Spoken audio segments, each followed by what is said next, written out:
E a gente viu, né, no ano passado, né, com o escândalo da Mind, como a esquerda, né, sobretudo o governo federal e o sistema que hoje governa o país, se utilizam, né, dessas ferramentas para pautar o debate público de maneira artificial.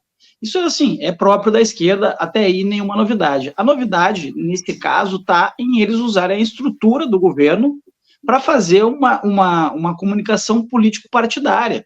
Que eles querem criar uma narrativa, isso aí não é surpresa para ninguém. Agora, eles usar o Partido dos Trabalhadores, usar a SECOM para definir estratégias, e aí é próprio também, é outra coisa que é muito típica de todos os esquerdistas, eles não saberem o limite do que é o público, do que é o privado. O Partido dos Trabalhadores é um ente privado.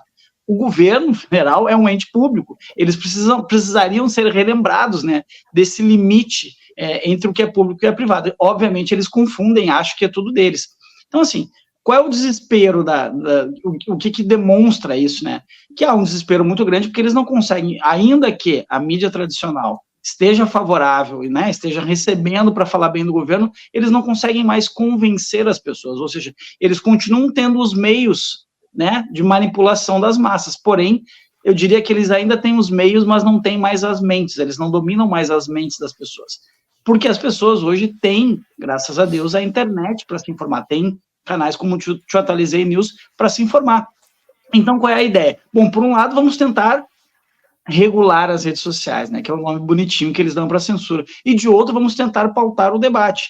E o mais interessante nisso tudo é o seguinte, no período em que eu fiquei trabalhando lá no governo Bolsonaro, trabalhei por cerca de 4 anos, e 2 anos e meio, 3 anos, eu participei da parte de comunicação de diversos ministérios, e era impressionante, a gente não podia falar uma vírgula do presidente que vinha o TCU, vinha a própria AGU, né, fazendo um controle interno ali, ou seja, olha, vocês não podem fazer, vocês estão ferindo o princípio da impessoalidade, que, meu Deus do céu, não pode.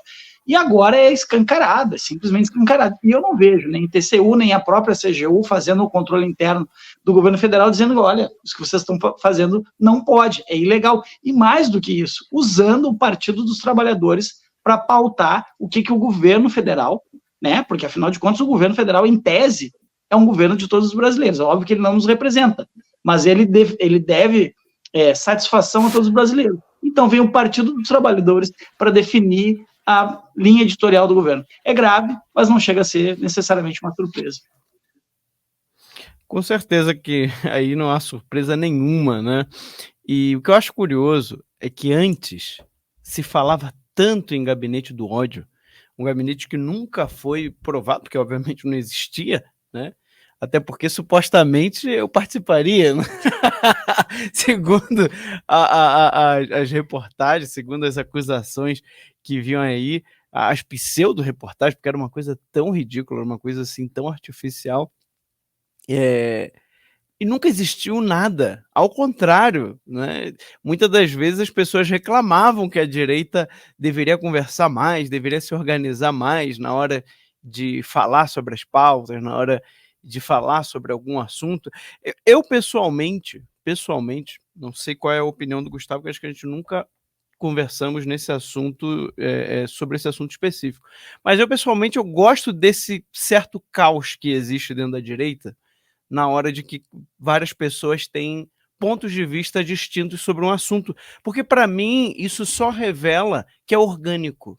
Isso só revela que as pessoas não estão brifadas, elas não estão se coordenando por causa de algum interesse ou algum tipo de agenda. Não. E muitas das vezes, quem acompanha aí as redes sociais sabe disso, que depois o outro reconhece que errou, não, realmente eu errei aqui, peço desculpa, né? O outro pede desculpa a alguém que viu que se equivocou, que não sabia, que pegou a informação errada. Isso para mim é o normal. O que não é normal, o que eu acho que é uma coisa de artificialidade, é o que a gente vê que acontece muito na esquerda, que é quando sai alguma coisa, aí fica todo mundo quieto, né? Não sei se vocês já perceberam isso. Sai alguma coisa polêmica do Lula aí, né? Vazou alguma coisa, ou de algum ministro, a esquerda fica quieta, as primeiras horas eles não falam nada. Aí quando sai o primeiro ali da esquerda, o primeiro grande nome da esquerda falando, aí todo mundo fala exatamente a mesma coisa que aquela pessoa disse. Então, isso aí para mim já é uma coisa muito estranha, porque por mais que não haja, nesse caso específico, uma coordenação, mas ali há um processo de não, olha, a gente não pode falar mal, a gente não pode criticar, a gente não pode ter opinião própria. No fundo é isso que acontece com a esquerda. Agora, óbvio, aqui é muito mais do que isso, tá? O que está sendo falado pelo Estadão, inclusive, é que há algo ainda muito pior do que esse fenômeno que eu estou descrevendo aqui para vocês.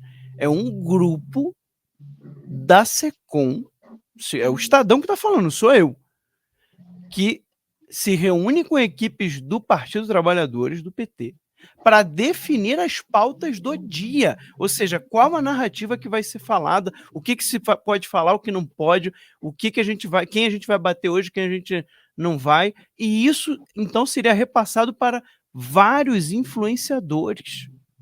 E aí vai ser a pauta então do dia. Gente, isso é muito absurdo. E Max, vamos lembrar.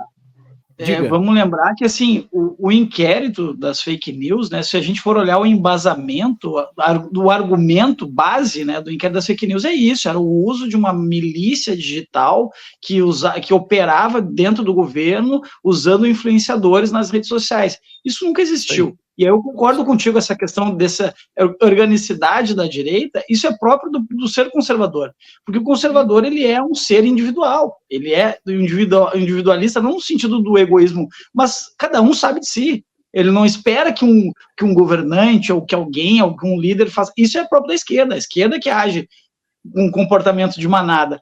Não adianta tentarem te impedir de assistir os meus vídeos.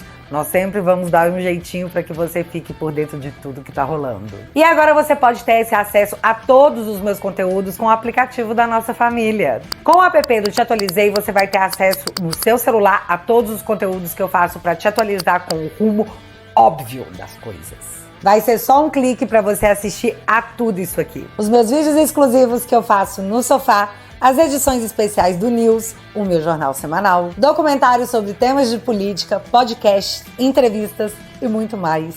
Por enquanto, o app está disponível apenas para quem tem Android, mas daqui a pouco vai sair a versão para iPhone. Libere seu acesso a todos os meus conteúdos que estão disponíveis somente na minha plataforma. A direita não, cada um tem as suas responsabilidades, tem a sua individualidade, cada um pensa de um jeito, e é por isso que é tão difícil organizar a direita, né, que é uma coisa que tanta gente clama, mas é meio que um contrassenso, assim, porque isso vai contra a própria essência do que é ser um conservador, que é um cara que faz o que tem que ser feito, independente de esperar que alguém lhe diga o que deve ser feito.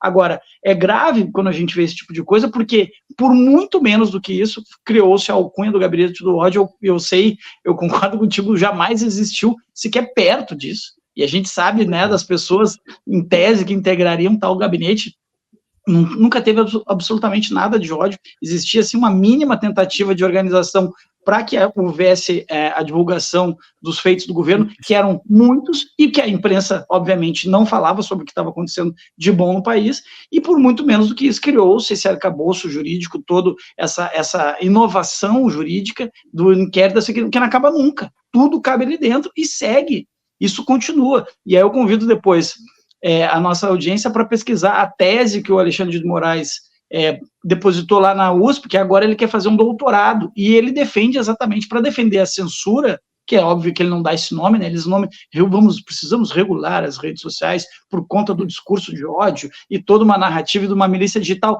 exatamente o que acontece hoje,